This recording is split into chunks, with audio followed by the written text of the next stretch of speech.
Minecart Madness is a super interesting roller coaster. You know those videos where roller coasters jump the track? Well, this ride does that. In real life.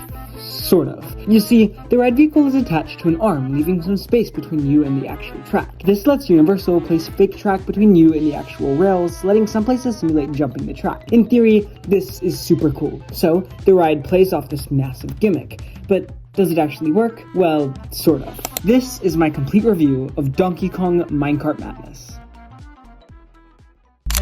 A few days ago, I got to ride this ride for the first time ever at Epic Universe in Orlando, Florida.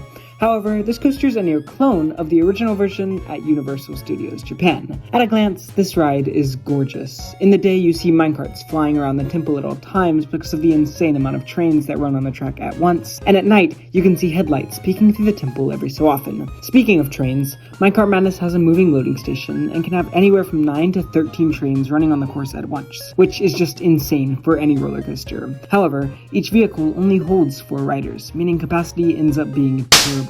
And the wait times for this thing can be insane, up to 200 minutes during my visit. And this is only made worse by the queue line being nothing too special, mainly just plain walls and a Cranky Kong animatronic and a drum loop that made me go absolutely insane waiting in line.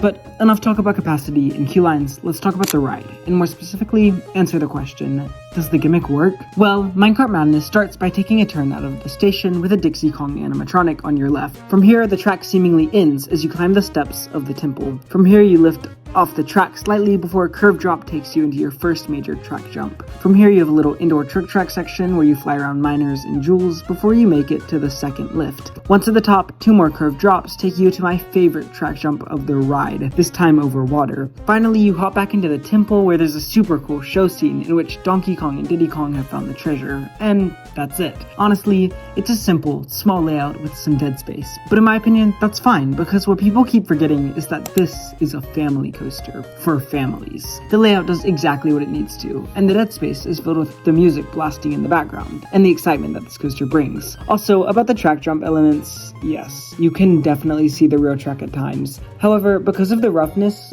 caused by the distance from the real track, as well as the faster paced nature of this ride, there are times as you jump the track that, even if just for a second, you truly believe you've left the track because of how it throws you around. Going around the turns feels janky. It feels like you're hopping tracks. In my opinion, it adds to the overall experience. Also, don't think of it as a painful jank. The cars and overall experience is super comfortable. Think of it more as a, that doesn't feel right jank. Like, the track isn't fluid, almost as if there are gaps. So, maybe the gimmick isn't perfect, and maybe the capacity is low. But at the same time, this ride is 100 times better than just a normal figure-8 family coaster. Essentially, I see it this way.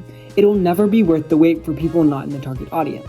However, for kids, this ride is about as perfect as it can get. It's bright, it's loud, it's well-themed, and it jumps the track. It does exactly what it needs to. It's more than just another family coaster. And if you think about it, that makes this ride a huge win. And it's just another reason why Epic Universe is my favorite place on Earth.